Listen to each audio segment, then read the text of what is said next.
Salve, salve, professor Alexandre.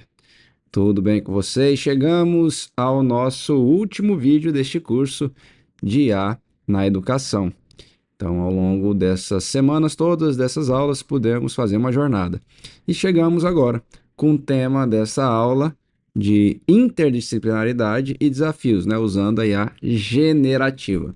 Então, a gente, nessa aula, vai apresentar como fazer exemplos de como fazer interdisciplinaridade a partir de IA generativa, usando o ChatGPT, pode ser o Grok, pode ser o Gemini ou quaisquer outras IA generativas. E depois a gente avança para conversar sobre desafios, né? Que desafios são esses da IA generativa, né? Beleza, então vamos começar aqui com uma introdução, né? Então, surge a pergunta aí para a gente começar a questão de interdisciplinaridade. Como a IA generativa pode favorecer práticas interdisciplinares, apoiando o professor na criação de materiais, atividades e propostas inovadoras para diferentes áreas do conhecimento?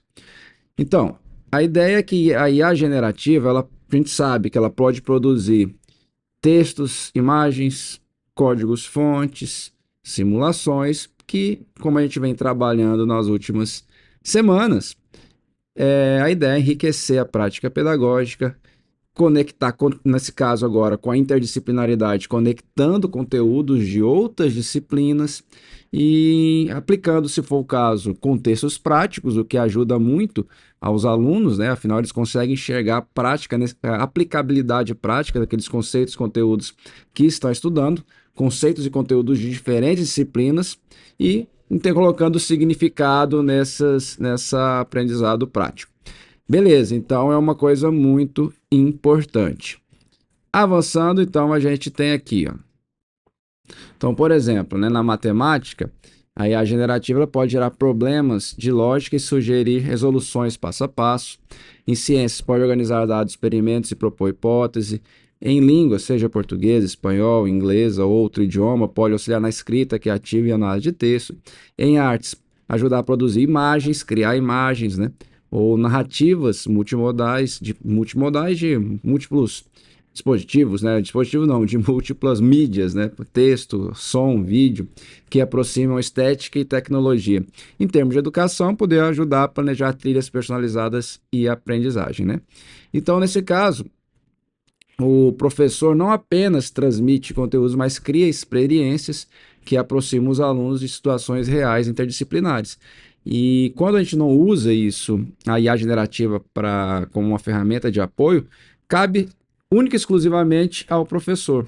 E isso demanda muito tempo. Pensar atividades interdisciplinares, atividades do seu conteúdo que cruza com outros conteúdos de outras disciplinas.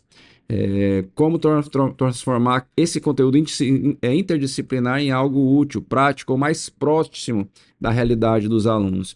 Então, a IA generativa, ela pode e deve ser usada para isso, para auxiliar o professor e ajudar o professor a gerir melhor seu tempo, de destinar efetivamente o tempo para o que é mais importante, que é o planejamento e a prática pedagógica visando o aluno. Então, né, vamos aqui para exemplo, né? Então, vamos fazer um primeiro exemplo de um prompt aqui que podemos utilizar. Tem aqui no slide, um prompt de exemplo para matemática, tá? Lá em cima tem o título, matemática, então o prompt está aí, ó. Crie um problema de matemática para alunos do 9º ano do ensino fundamental que já conheçam operações básicas e introdução à lógica. Então, ó, os alunos, estamos especificando o público-alvo, é claro que vocês podem mudar, tá aí, 9º ano do ensino fundamental. Estamos colocando aí na sequência um pré-requisito, né? O que eles já conhecem ou devem reconhecer, né? Já conheço operações básicas e introdução à lógica. Isso é um contexto importante de conhecimento prévio que os alunos têm, que a IA generativa precisa saber para planejar, para não criar um conteúdo a partir de algo que eles não saibam ou a partir de algo muito trivial, muito simples, muito elementar. Então, seguindo aí o prompt, os problemas devem usar estruturas condicionais, se então, se não, em contextos práticos, como cálculo de desconto em compras, regras de trânsito ou tarifas de transporte público. Eu estou dando exemplos de algo do dia a dia que poderia ser utilizado. Explique passo a passo a resolução de cada problema e mostre como o raciocínio lógico pode ser aplicado na vida cotidiana, como ao decidir qual promoção de supermercado é mais vantajosa. Vamos pegar esse prompt, copiar ele e colocar na IA generativa para a gente ver o que vai acontecer como resposta. Beleza, colei aqui na IA generativa, nesse caso estou usando o ChatGPT. Vamos dar entrada e ver o que a gente obtém de resposta.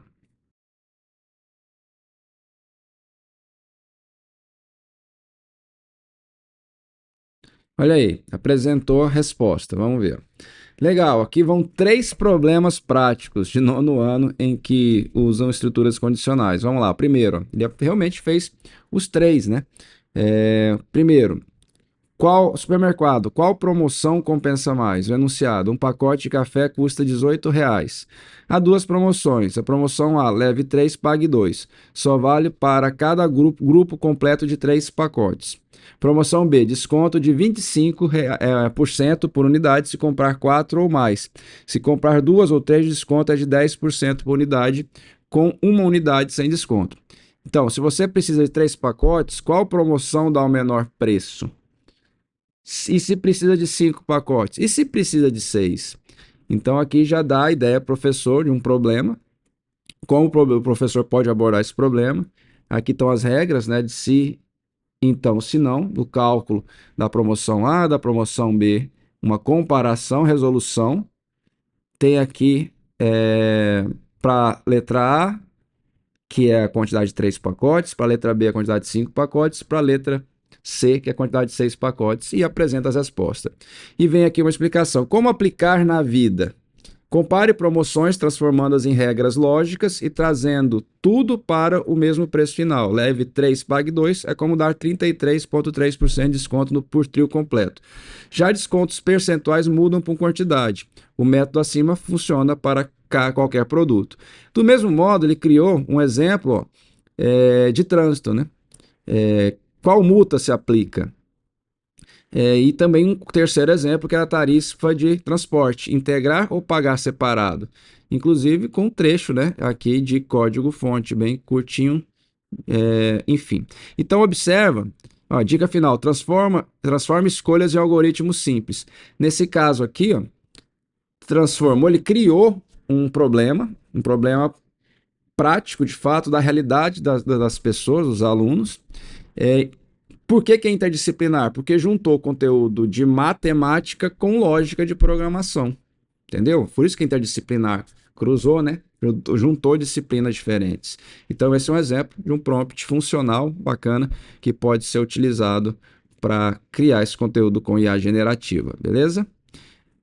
Bom, além da matemática, a gente pode, obviamente, criar para outros, né, outras disciplinas. Então, por exemplo, a ciência, junto com lógica de programação, ou um exemplo de prompt aí. Ó.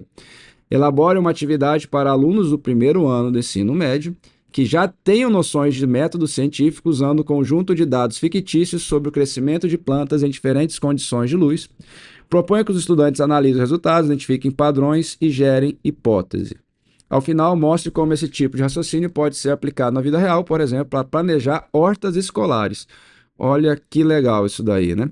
Então vamos, claro que a ideia é um exemplo aqui, vocês podem e devem substituir algumas informações aí, como público-alvo, a disciplina, os conteúdos e, de repente, a aplicação prática, né? Nesse caso, a gente está caminhando para hortas escolares, foi o que eu pensei. Então, copiei, colei aqui já no ChatGPT e vou só fazer uma solicitação aqui para ver o que ele apresenta de resposta. Já está apresentando a resposta, olha aí. Atividade, crescimento de plantas sob diferentes condições de luz. Contexto, você é um jovem pesquisador e recebeu um conjunto de dados de um experimento fictício sobre o crescimento de plantas. O objetivo foi verificar como diferentes condições de luz influenciam a altura das plantas por 4 semanas de cultivo. Então aqui aparecem os dados fictícios. Grupo de plantas, o grupo A, grupo B, grupo C, grupo D, condição de luz, o pleno sol, luz artificial fraca, luz artificial intensa e sombra parcial, e a altura média após 4 semanas. Aí vem etapa de atividade. O que você percebe olhando para a tabela? Quais grupos parecem crescer mais, quais menos? Pergunta científica. Exemplo, a intensidade e o tipo de luz influencia o crescimento das plantas? Hipótese. Formule hipótese usando estruturas condicionais. Olha aí, estrutura condicional. Se então. A hipótese 1. Se a planta receber luz natural, então crescerá mais do que em outras condições. Hipótese 2. Se a planta for exposta apenas à luz artificial fraca, então terá o menor crescimento. Vai fazer uma análise de dados e a conclusão. Aplicação prática. Como esse tipo de raciocínio pode ser útil na vida real? Vamos pegar a conclusão primeiro. As plantas expostas à luz natural crescem mais, confirmando que a luz solar favorece o crescimento em comparação com luz artificial fraca ou sombra. Como é que a gente pode usar isso na vida real, na prática? Planejar hortas escolares ou caseiras. Decidir onde colocar cada vaso, cada planta, cada tipo de planta, em sol pleno, sombra parcial, etc. Escolher lâmpadas adequadas para o cultivo em ambientes fechados, né? A lâmpada, no caso, iluminação, luz artificial, e assim por diante. Orientações do professor para os alunos, e essas atividades conectam matemática, que é análise de dados, ciências, fisiologia vegetal e lógica, né? Lógica de programação. Ele ainda me pergunta aqui, quer que eu prepare também uma versão com gabarito comentado para você usar diretamente em sala de aula? Olha que interessante, né? Então, mais um prompt útil para a gente utilizar em IA generativa para criar atividades interdisciplinares, né? Vamos lá para mais um exemplo, agora um exemplo de línguas, tá? Então, ó, produz uma narrativa curta para alunos de ensino médio, segundo ano, que já tenham estudado análise de texto. A história deve ser clara, com personagens, conflito e solução. Em seguida, explique como essa narrativa pode ser estruturada em etapas. Personagens, cenário, ação, clímax, desfecho. Relacione exercícios com situações práticas, como a criação de roteiros para mídias digitais, redações do Enem ou até design de histórias em jogos. Então, beleza, vamos copiar esse prompt, copiar o prompt e vou colocar lá na IA generativa, né? Lembrando que eu estou, nesse caso, usando o chat GPT. Beleza, já colei aqui, vou compartilhar a tela com vocês aqui e agora vou dar entrada. Olha aí a resposta. Narrativa curta. Título: O celular perdido. Então, criou uma história narrativa aqui, ó. Na saída da escola, Luana percebeu que seu celular havia sumido da mochila. Desesperada, começou a procurar pelos corredores já quase vazios. Pedro, seu colega de sala, apareceu com pressa dizendo que tinha encontrado o celular na quadra, mas não sabia de quem era. Luana correu até lá. Mas, não, para surpresa, o celular era diferente do dela. O conflito aumentou. Se o aparelho não era seu, onde estaria o verdadeiro? No meio da confusão, a inspetora escolar chegou, trazendo um objeto esquecido na biblioteca. Era o celular de Luana. Ela respirou aliviada, agradeceu e percebeu que se tivesse organizado melhor seus materiais, teria evitado o susto. Estrutura da narrativa: personagens, Luana e Pedro e a inspetora. Cenário: escola no final do dia, corredores vazios, quadra e biblioteca. Ação, conflito: Luana perde o celular, procura, acha que Pedro encontrou, mas não era o dela. Clímax: momento de maior tensão, a dúvida sobre onde estaria o celular verdadeiro. Desfecho: inspetora devolve o celular. Alívio, reflexão final sobre responsabilidades. Se quiser uma história mais longa, pode interagir de novo com o chat pedindo para ampliar a história, aumentar a história, né? Fazer uma história mais longa a partir dessa que foi apresentada. Relação com situações práticas, redação do Enem. O mesmo raciocínio pode ser aplicado para organizar textos dissertativos. Introdução: apresente o tema.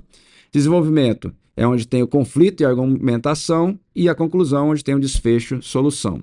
Roteiros para mídias digitais, ou seja, vídeos curtos, Reels, TikTok, podem usar essa estrutura também para aprender a atenção, ó, gancho inicial, complicação, clímax e solução. Para design de jogos também. Assim, então aqui são as situações práticas da vida real que a gente pode utilizar esse conteúdo, esses conceitos que estão sendo estudados. Assim, ao analisar narrativas, o estudante não só treina a leitura crítica, mas também aprende a construir histórias coerentes para diferentes contextos e de uso prático, obviamente, né? Então, mais uma ideia, mais um uso interessante, né, de prompt para gerar conteúdo interdisciplinar. Então, mais um prompt bacana aí. Vamos fazer mais um exemplo. Deixa eu compartilhar aqui a tela, né? Então, ó, descreva uma obra de arte digital inspirada no cubismo para alunos do ensino fundamental 2, ó, público-alvo, alunos de oitavo e nono ano, que já tenham tido contato com movimentos artísticos clássicos. De novo, o pré-requisito aí, conhecimento prévio. Explique como reconhecer padrões visuais característicos do cubismo e como esses padrões poderiam ser representados em um algoritmo simples. Mostre também como essa abordagem pode ser aplicada em práticas reais, como criação de filtros artísticos em aplicativos de celular ou no design de jogos digitais. Então, mais uma vez, eu vou copiar esse prompt, vamos colocar lá na IA generativa e verificar o que vai obter de resposta, né? Beleza, já colei, vou compartilhar minha tela e vou dar a entrada aqui no ChatGPT. Olha a resposta aí. Obra digital, descrição, retratos da cidade de fragmentos. Descrição. Imagine a cena de uma praça com pessoas, prédios e bicicletas. Em vez de formas suaves, tudo é dividido em planos geométricos, triângulos, quadriláteros, que se sobrepõem. No rosto de uma pessoa aparecem duas perspectivas ao mesmo tempo, frontal e perfil. As janelas são deslocadas como se alguém tivesse girado o prédio um pouco, e as sombras são pintadas com blocos de cor, ocres azuis e verdes, em vez de degradês. As linhas de contorno não fecham perfeitamente, algumas quebram para indicar movimento. Ao olhar, a gente sente que a cena foi desmontada e remontada como um quebra-cabeça de planos. Então, essa é a descrição da obra. E vem aqui, como reconhecer padrões visuais do cubismo? Por fragmentação, múltiplos pontos de vista, geometrização, planos sobrepostos, cores em blocos, desalinhamento intencional. Dica de leitura da imagem. Peça aos alunos que circulem no papel ou no app as facetas, os planos, e anotem onde há vistas múltiplas que marquem áreas de cor chapada. Isso vira um checklist cubista. É claro que isso aqui, alguns desses conceitos talvez não seja tão comum a maioria de nós, mas um professor de arte seria extremamente útil, né, para um professor de arte usar algo desse tipo. Então, como representar esses padrões num algoritmo simples? Lembrando que é interdisciplinar, está combinando aqui conteúdo de artes, né, com o de lógica de programação. Aí, a ideia é começar de uma foto e transformá-lo numa imagem cubista usando 4 etapas fáceis de entender. Então aqui está o pipeline, né, do algoritmo, da lógica. Detecção de áreas importantes, aborda, né, quebra de polígono, cor por faceta, perturbação controlada e sobreposição. E aqui está o pseudocódigo, o algoritmo para construir, né, essa imagem. Enfim, então olha como é interessante, ó, as aplicações reais aqui no final. Filtros artísticos do celular, como que funciona? O app aplica o pipeline acima em tempo real ou semi-real numa selfie ou numa foto. Decisões de design, paleta de cores, pode ser cores ocres, cinzas, cubismo estético, cores mais vivas, isso tem no celular de fato, né? Força de filtro, com um slider que ajusta N, offset e opacidade, e reconhecimento de face do ponto de vista duplo dos olhos e boca. Design de jogos, projeto de horta escolar também, ó, transferência de raciocínio, ó, pode ser um mapa de horta como um mosaico, dividido em polígonos e assim por diante. Então, olha que interessante, né? Ajudando a criar uma aula interdisciplinar a partir do conteúdo de artes, né? Pessoal, só de curiosidade, eu peguei a descrição da cena dessa aula interdisciplinar de artes, né? E pedi para o ChatGPT criar uma imagem a partir dessa descrição. Olha o resultado aqui, ó. Foi essa imagem que foi criada. Olha que curioso, olha que interessante, né? Beleza, então mais um conteúdo aí criado, né? A partir de o prompt, né? Estudando aqui para aulas interdisciplinares. Vamos então agora para um último exemplo, que é para a área de educação mesmo, né? Então, olha, cria uma trilha de aprendizagem lógica e programação para uma turma de graduação em computação organizada em 3 perfis: iniciante, intermediário e avançado. Para cada nível, propõe atividades práticas contextualizadas, como verificar a idade mínima para votar, calcular tarifa de energia elétrica e simular um jogo de adivinhação. Indique como essas atividades podem ser aplicadas na prática profissional, como automação de rotinas, análise de dados, desenvolvimento de sistemas educacionais. Então, vou lá agora copiar esse prompt e vamos ver. Observe que esse prompt vale para qualquer conteúdo, né? Aprender qualquer conteúdo. É uma trilha de aprendizagem, enfim, de estudo de aprendizagem. Em vez de ser lógica de programação, a gente poderia colocar qualquer outro assunto. Estou terminando de colar aqui, tá, gente? Que vem do PDF quebrado. Terminei. Então, vamos lá. Está aqui no chat GPT. Vou dar entrada ao prompt e vamos ver o que vai obter de resposta. Olha aí. Trilha de aprendizagem lógica de programação. Perfil iniciante. Objetivo: compreender variáveis, entrada de dados e operadores relacionais. E está aqui. Perfil intermediário.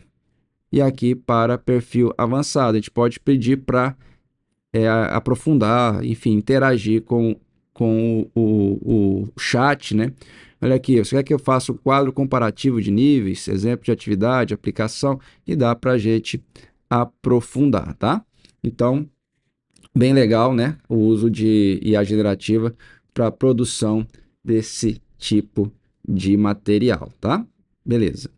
Agora, a gente vai direcionar para uma segunda etapa, já que a gente viu como a gente pode produzir conteúdo interdisciplinar.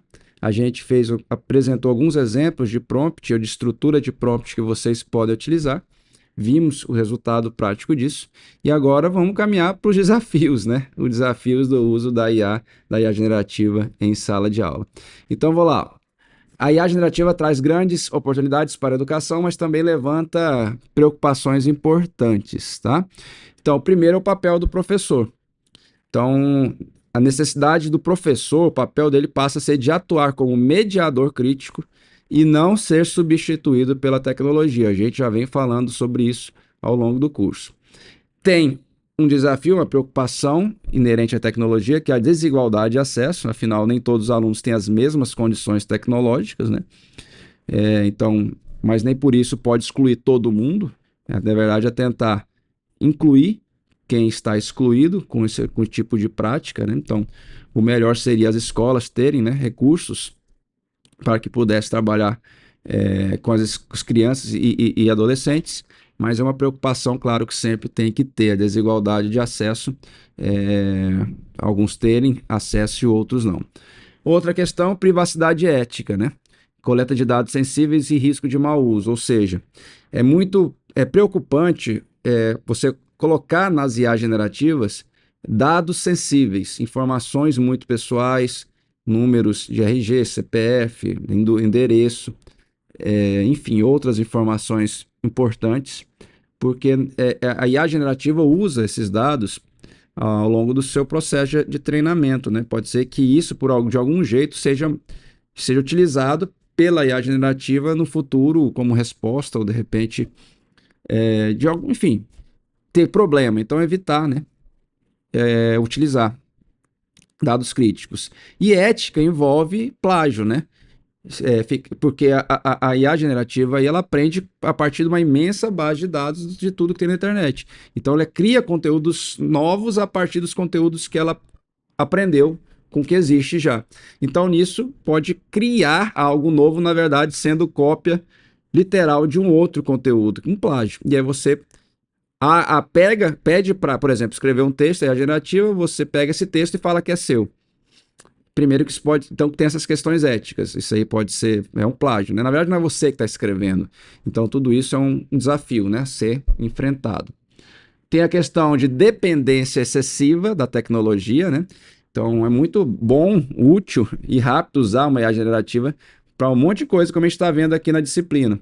Então acontece que podemos ficar cada vez mais dependentes e, como consequência, o risco de reduzir esforço cognitivo e pensamento crítico nosso. Simplesmente demandar automatizar o esforço cognitivo, automatizar por meio da IA generativa e a gente não precisar ficar preocupando ou pensando, refletindo a respeito. Sobre isso eu quero falar mais um pouco, por isso que está grifado aí nesse slide. E por último, tem ainda a autoria e originalidade, né? Que já falei um pouco, a questão de plágio, né? a parte ética, a questão da originalidade, e também isso que acontece, a questão da autoria. A gente não sabe se foi o aluno que está criando aquele conteúdo ou se está vindo de uma IA generativa. Então, como é que a gente vai avaliar se é algo do aluno produzido pelo aluno? E aí tem, claro, a questão do plágio, que envolve ética e a falta de originalidade, né? Então, assim, é uma preocupação. E tem a qualidade da informação, porque a IA generativa, por melhor que ela seja, às vezes ela é passível de erro e pode fornecer uma informação errada ou gerar uma informação errada, enviesada. E aí o aluno, ou quem está usando, ou quem está estudando, fazendo uso da IA generativa, pode simplesmente aceitar e, como verdadeiro, repassar aquilo para frente. Então isso é uma outra preocupação. Mas aí eu quero voltar no que está grifado aí, reduzir esforço cognitivo. Por quê? Porque essa é a minha preocupação, que nós educadores, nós na função de professores, ou até na função de pais, e até nós mesmos, devemos nos preocupar. Por quê? Porque existem estudos ainda recentes que estão associando, com algumas evidências, associando o uso de IA generativa, o uso excessivo, a dependência de IA generativa, seja no trabalho, de forma que for, a redução do esforço cognitivo. Ou seja, de certa forma, uma espécie de emburrecimento, entre aspas, aí, emburrecimento das pessoas. Então, isso é muito preocupante. E aí, nesse sentido, eu trouxe 3 estudos recentíssimos para a gente apresentar aqui, quem quiser depois aprofundar. Então, é o primeiro. Aqui está outro estudo, porque na verdade eu tinha colocado ele como segundo slide, mas eu resolvi colocar ele como primeiro. Então, olha só. O primeiro é um artigo com o título AI Tools in Society Impacts on Cognitive Offloading and Critical Thinking, ou seja, em português, ferramentas de IA, de inteligência artificial na sociedade, impacto no descarregamento cognitivo no pensamento crítico. Esse estudo contou com 666 participantes e encontrou correlações negativas entre o uso frequente de ferramentas de IA e habilidades de pensamento crítico mediados pelo fenômeno de offload cognitivo. Isso quer dizer, então, que está delegando tarefas mentais para a tecnologia. Embaixo aí tem a fonte do artigo, quem quiser acessar é só clicar aí e entrar. Trouxe o outro estudo, deixa eu tirar aqui meu rosto. Deixa eu tirar aqui meu rosto daqui. Aqui. Pesquisadores da Microsoft, desse ano, tá? Esse estudo, e parceiros no artigo intitulado The Impact of Generative AI and Critical Thinking, em português, o impacto da IA generativa em pensamento crítico, realizaram uma pesquisa com 319 profissionais do conhecimento e identificaram que a confiança no uso da IA estava associada a uma redução do esforço de engajamento crítico. Ou seja, quanto mais a pessoa confia na IA, menos ela se sente motivada a pensar por conta própria. Então, uma preocupação muito grande. Tem o link aí da fonte, quem quiser acessar. É uma preocupação muito grande, como eu falei para vocês. O uso excessivo, a dependência excessiva, faz as pessoas terem preguiça de pensar, reduzir o pensamento crítico e transferir para uma ferramenta automatização desse pensamento. E isso é uma forma de emburrecimento, né? E por último, eu trouxe um outro artigo, também bem recente, agora desse ano também, que é do MIT, né? Instituto de Tecnologia de Massachusetts, intitulado Your Brain on ChatGPT, Accumulation Cognitive Debt When Using an AI, que em português quer dizer seu cérebro no ChatGPT, acúmulo de dívida cognitiva ao usar um assistente de inteligência artificial em tarefas de redação de ensaios. Nesse caso aí, nesse estudo, participantes escreveram ensaios, né? Ensaios científicos com a ajuda do ChatGPT, mostraram menor ativação cerebral, olha que curioso, menor ativação cerebral nas regiões ligadas à memória, controle executivo e criatividade, o que pode indicar que o cérebro trabalhou menos com a ferramenta. Então, isso levanta uma preocupação muito grande com o uso excessivo, né, das ferramentas das IA generativas. Apesar de elas serem extremamente úteis, funcionais e pouparem bastante nosso tempo, tem uma preocupação pelo uso excessivo, tá? Que imagine se nós que fomos educados e crescemos exercitando o cérebro sem esse tipo de ferramenta, já estamos ficando, de certa forma, dependentes dessas ferramentas, imagina as crianças que já estão sendo alfabetizadas nesse mundo novo de IA generativa, que não precisa pensar, você simplesmente busca na IA generativa um pensamento para você. Você não constrói, né? Você já busca ali pronto. Então, isso é uma espécie, de certa forma, de emburrecimento, como eu já usei esse termo, e isso é preocupante. É uma reflexão final que a gente encaminha para a disciplina. Então, para finalizar a disciplina, vamos para o último slide, que é um resumo aqui. Ó. Então, a IA generativa abre caminhos para uma educação mais criativa, interdisciplinar e significativa. No entanto, como a gente viu, né, nas aulas anteriores, no entanto, cabe a nós, educadores e futuros professores, decidir como vamos utilizá-la, se apenas como uma ferramenta de conveniência ou como uma oportunidade para reinventar a prática pedagógica, mantendo sempre no centro o ser humano, o humano, a ética e a formação integral dos alunos. Então, qual que é, resumindo, o objetivo? Utilizar a IA como uma aliada, capaz de apoiar o processo de ensino-aprendizagem, estimulando a reflexão, o raciocínio, a criatividade, e não, e aí é importante, não como um substituto automático de capacidades humanas de pensar e aprender. Então, com essa reflexão, com essas preocupações e com esses desafios, lanço a vocês a deixa aqui de como utilizar, ou de uma reflexão de como pode ser utilizado e preocupações de usar a IA e a generativa em sala de aula na educação. Beleza? Então, dessa forma, a gente cumpriu a nossa ementa e nosso compromisso aqui na disciplina de IA generativa. Espero que o curso tenha sido amplo e atendido às expectativas de vocês, que tenha sido útil e que vocês de fato tenham aprendido e estejam animados para utilizar na prática como educadores, professores e profissionais em geral a IA generativa com os conhecimentos que a gente aprendeu aqui na disciplina. Beleza? Então chegamos ao fim. Agradeço enormemente.